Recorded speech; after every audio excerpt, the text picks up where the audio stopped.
Hello, welcome back to our podcast, Hormone Harmony. Today we are diving into part 2 of our discussion on semaglutide. Last time we covered the basics of what semaglutide is and how it works. Today we are answering some common questions for our listeners with, again, the amazing Dr. Bimisa Augustin on our Thrivelab team. All right. Hello, everyone. I'm Dr. Bimisa Augustin, family nurse practitioner.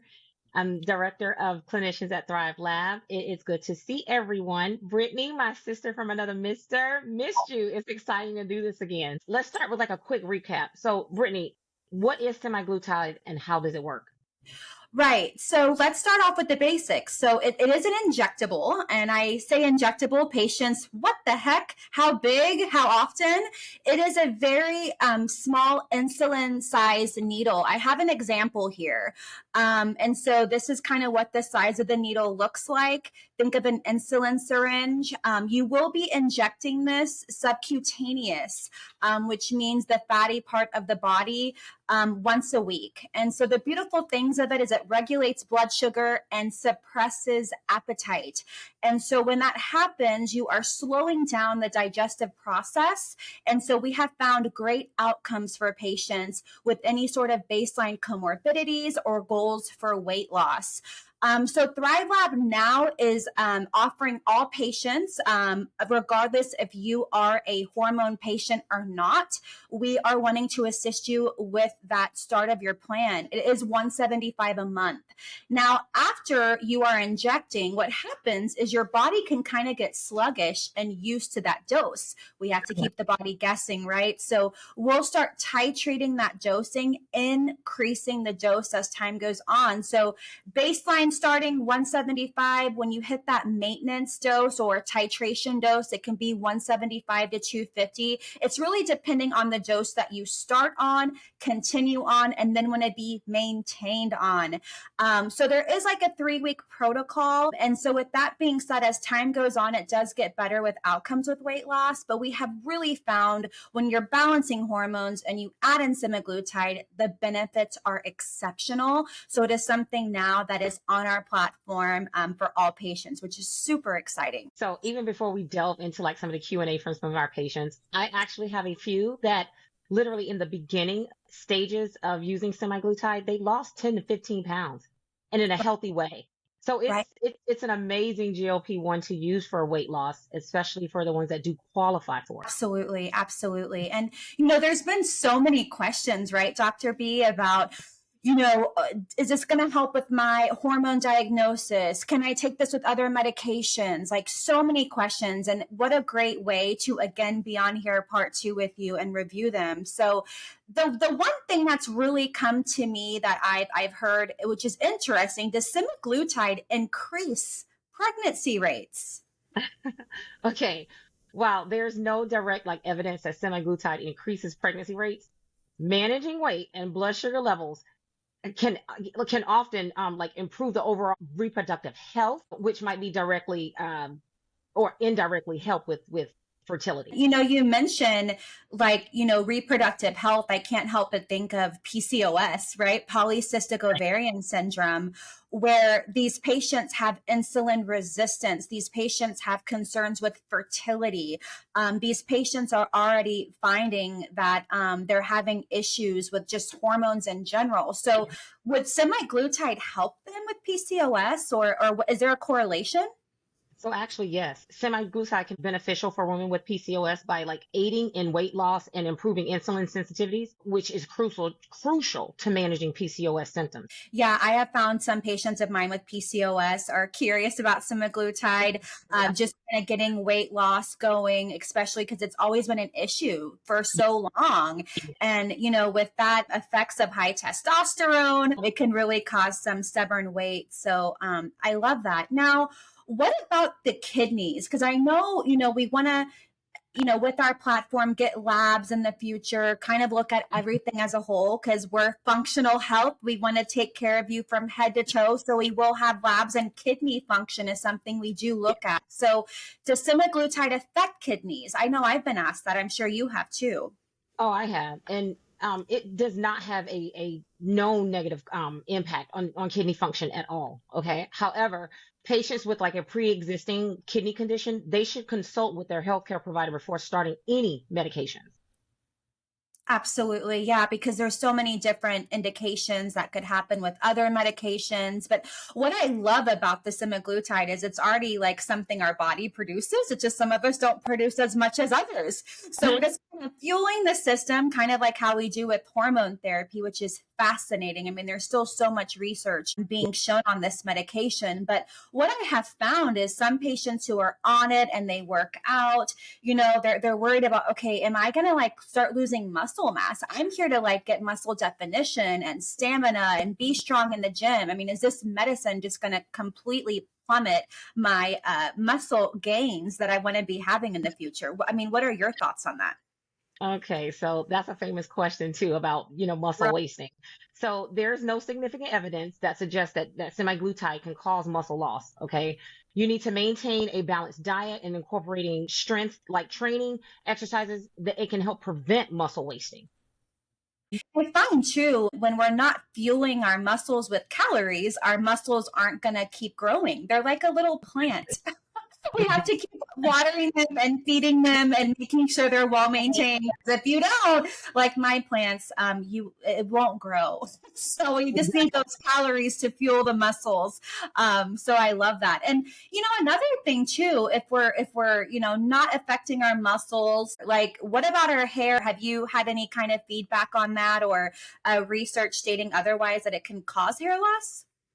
Okay, so hair loss is not a common side effect of semaglutide at all, not in my research anyway. If patients do experience hair loss, it is essential, to discuss it with their healthcare provider to rule out any other causes. Absolutely. And I find too, like food is fuel, and that's where we get our vitamins. And if you're not eating enough and you're not taking a multivitamin and you're not getting enough nutritious foods, hair will start to become affected. And so something I'll tell my patients too, Dr. B, and I'm sure you as well. I mean, amino acids, omega 3s, a multivitamin, those are really good to have on board with semaglutide to be sure that you are getting those good supplements and vitamins to prevent anything like that from happening. So we can just kind of make sure that we had things on board to prevent that from happening if it does. Speaking of other physical concerns besides muscles and hair, what about this Ozempic face everyone's talking about of looking kind of like a skeleton? Goodness. Okay. Ozempic face often it refers to like the facial changes due to rapid weight loss. I mean, we've all seen it. Right. Such as like the sagging skin, and some people can actually end up with that, right? So, but maintaining like gradual weight loss, meaning healthy weight loss, not something where you're doing it and it's quick to cause that type of staying at a slow pace. Okay, this is a marathon, not a sprint. Okay, and proper skincare can help mitigate those effects. Absolutely. I find that, there's this like wedding coming up or this event, and it's like, I have to lose 50 pounds in so many months. You can do it with semaglutide, but you got to be a little there. And you don't want the Ozempic face, right?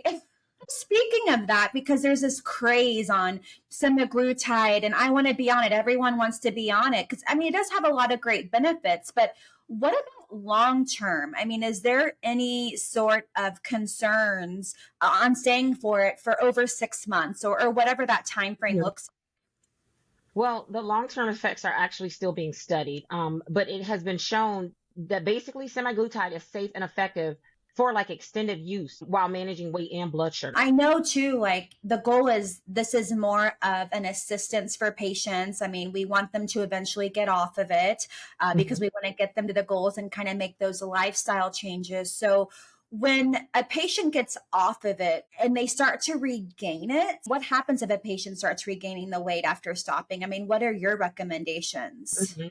So if they do start to regain after semaglutide use, they can restart semaglutide. Absolutely, but they need to be under the care of medical supervision, okay? So healthy lifestyle habits, and that is crucial to maintaining weight loss. And I think something too for our patients, I know we're really good about letting our nutrition coach on our Thrivelab platform assist them I mean, the prescription in general is super helpful, but maintaining and having those implemented lifestyle changes is huge. And so, again, on our platform with our nutrition coach, letting them be involved with their care and guidance on when they're on the medication, when they get off of it. So it's really effective for long-term outcomes, which Mhm. is exciting. So, that's another thing too, of like looking at lifestyle and doing different activities to help optimize this medication regimen. Do they have to work out? I mean, do you have patients work out on this treatment? What do you like recommend when they're on semaglutide? And that goes back to muscle wasting, because if you don't maintain that strength by doing the strength exercises, you're going to lose muscle. So I tell them, yes, work out, have a regimen, 2, 3 times a week. And it doesn't Mhm. have to be anything heavy, but make sure that you are maintaining that healthy lifestyle while, using this medication to lose weight so you don't lose muscle. Right, right. Mhm. There's nothing like some good old hormones on board when you're exercising, because that stamina is going to go far. It's going to go real far. And with this whole semaglutide, withdrawal, like, and how can patients, start to avoid regaining the weight? I mean, a lot of it is lifestyle, but I've heard of the term, Ozempic withdrawal. Like, how can we prevent that from happening with our patients? Okay, for those that don't know what Ozempic withdrawal is, it actually refers to weight gain after stopping the medication. Basically, to avoid this, patients should continue with the healthy diet and exercise routine as regular. Nothing special, just continue with what you were doing before. Exactly right. Yeah. I tell patients, sometimes I had one patient say it so beautifully. She's like, I like my semaglutide because it quiets the food noise. And Yeah. that stuck to me. And I thought that is so well said, Mhm. because when we get off the Ozempic or semaglutide, the noise of food starts coming back and it gets really loud.